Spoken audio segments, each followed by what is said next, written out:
ये संसार अनिवार्य रूप से कोई दुखालय थोड़े ही है।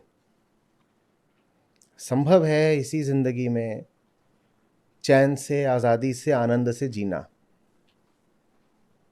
और यही जीवन का उद्देश्य भी है कि पैदा हुए हो तो जो तुम्हारी उच्चतम संभावना है उसको हासिल कर लो ना, वरना नुकसान का सौदा हो जाएगा।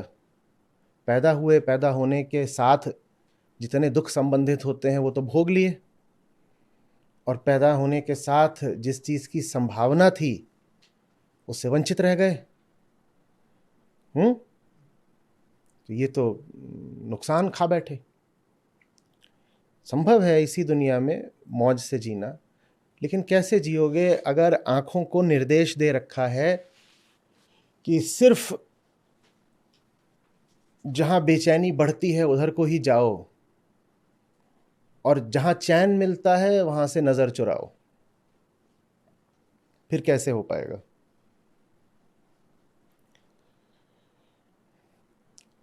तो संसार बुरा नहीं है, इंद्रियां बुरी नहीं।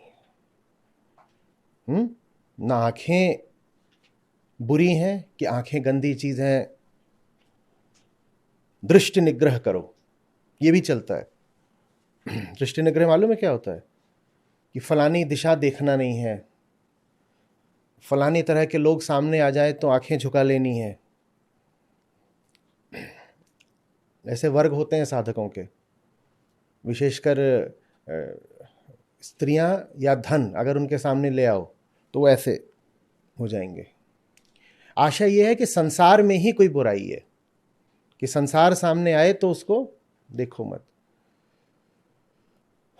ना आंखें बुरी हैं, ना संसार बुरा है, सिर्फ पीछे का अहंकार बुरा है। और वो किसके लिए बुरा है? वो अपने ही लिए बुरा है। किसी और का तो नुकसान वो बाद में करता है, पहले किसका करता है नुकसान? पहले वो अपना ही नुकसान करता है।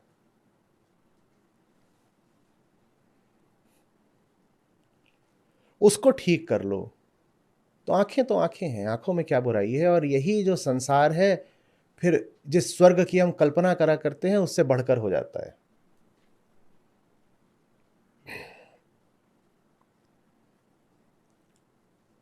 हरी बात समझ में?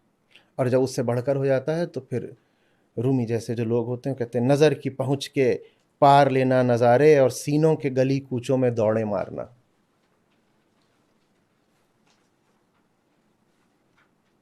ये मौज देख रहे हो, उत्सव देख रहे हो,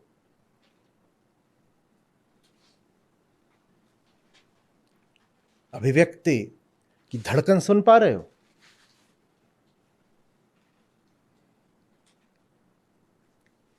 नजारे बुरे नहीं हैं,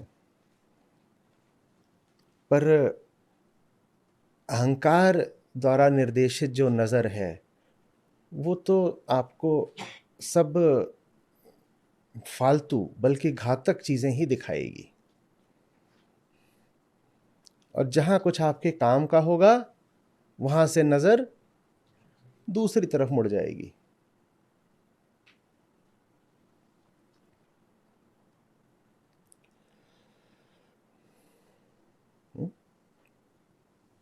नजर की पहुंच के पार लेना नजारे, इसका मतलब ये नहीं है कि कुछ ऐसा देख लिया जो आंखें नहीं दिखा सकती। अब हम इस पर थोड़ा सा समझेंगे।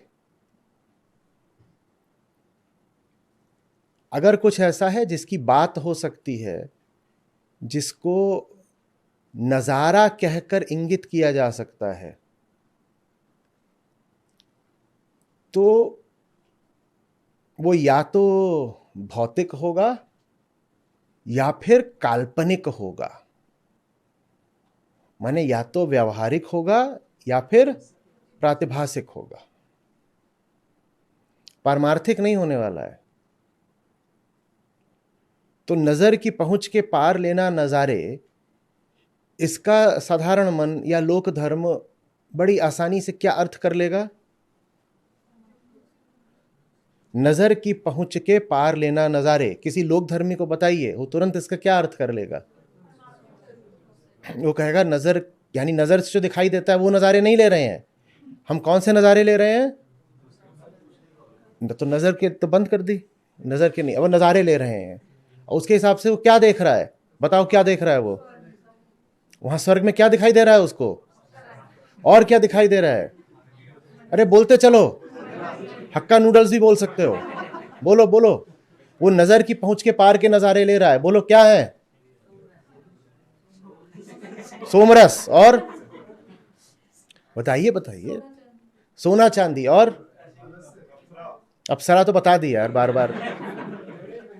महल। और हाँ, मस्त सोने को मिल रहा है। और हाँ, बढ़िया व्यंजन, खाना पीना। और मर्सिडीज, स्वर्ग में मर्सिडीज।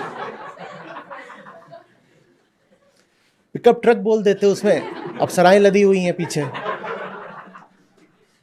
और हाँ, प्राइवेट जेट, ये सही। नशा बोला ना भी किसी ने। सोमरस, सारी कामनाएं कुल मिलाकर के। और बोल देगा कि देखो बोला तो है यहां पे, ये तो समझदार लोग थे ना, इन्होंने ही बोला है कि नजर की पहुंच के पार के नजारे लो। तो वो सिर्फ नजारे लेगा ही नहीं, वो उन नजारों को बखूबी आपको वर्णित भी करेगा, बखान करेगा, बयान करेगा, बता भी देगा। हाँ हमने देखा था। अरे तुम्हें क्या पता, तुम तो इन सादी आंखों से देखते हो, हम दिल की आंखों से देखते हैं। और दिल की आंखों से वो क्या बता देगा आपको, क्या देखा, यही सब। और अभी तो ये थोड़ा सा एक सार्वजनिक जगह है, तो आप लोगों ने भी अपने आप को थोड़ा पकड़ के सुसंस्कृत तरीके से बताया है कि आंख बंद करने पे क्या दिखाई देता है।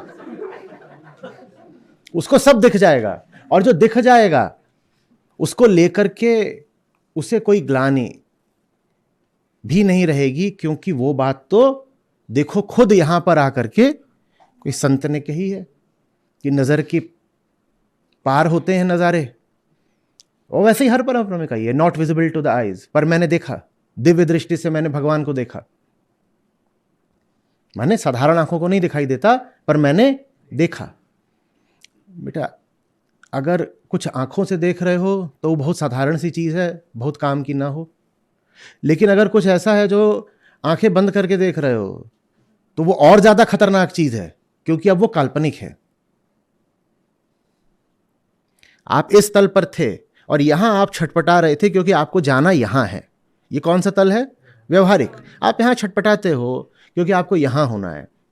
पर उस छटपटाहट का हम एक सस्ता इलाज क्या ढूंढ लेते हैं कि यहां की जगह यहां आ जाते हैं और कहते हैं देखो ये जो दुनिया है ना, जो आंखों से दिखाई देती है, ये दुनिया व्यर्थ है। हम तो अब उस दुनिया में जीते हैं जो आंखों को दिखाई नहीं देती, और जो सुनेगा वो प्रभावित हो जाएगा, गजब बत, ये पहुंचा हुआ ज्ञानी है। ये उस दुनिया में जीता है जो आंखों को दिखाई नहीं देती। लेकिन वो कर क्या रहा है? आंखों को नहीं दिखाई दे रहा, मानो क्या वो और गिर गया है। वो ऐसी बातें कर रहा है जिनका कोई अस्तित्व नहीं। भौतिक तल पर कोई अस्तित्व नहीं, अस्तित्व है पर कहां है? वो सारी बातें उसकी मन से आ रही हैं, और मन में तो बस कामना के विषय होते हैं। तो ले दे करके उसने अपनी अपूर्ण भौतिक कामनाओं को आंख बंद करके देखना शुरू कर दिया है। ये तो और गिरा हुआ आदमी है। एक तरह का सपना, एक तरह का सपना कि जो तुम व्यवहारिक तल पर पा नहीं सकते थे खुली आंखों से, जिसका तुम रस नहीं ले सकते थे, भौतिक जगत में जो तुम्हें उपलब्ध नहीं हो पा रहा था, प्राप्ति नहीं हो पा रही थी, वो तुमने क्या करा कि आंख बंद करो और कल्पना करो कि मिल गया है, और बोलो वाह परम सुख, परम सुख, आहा हा, ये मिल गया, वो मिल गया। तो धर्म के नाम पर जितने किस्से कहानियां चले हैं, आपको समझ में आ रहा है कहां से चले हैं? यहां पर हो, कीमत चुकाओगे तो यहां पहुंचोगे, और बिना कीमत चुकाए ही अगर छटपटाहट से सस्ती मुक्ति चाहिए तो क्या करो? आंख बंद कर लो। आंख बंद करके बोलो हो गए दर्शन, हो गए दर्शन। और बता भी दो ऐसा है, ऐसा है, ऐसे हैं, ये है, ऐसा वर्ण है, ऐसे दिखाई देते हैं, ऐसी आभा है, ऐसा मुकुट है, ऐसा है, वैसा है। तो दुनिया की कहानियां, यहां जा रहे हैं, फलाने के साथ हैं, वहां पर ये चल रहा है, सब बता दो। और बोल दो देखो, बोला तो नजर की पहुंच के पार लेना नजारे। तुम तो बस ये साधारण चीजें ही देख रहे हो।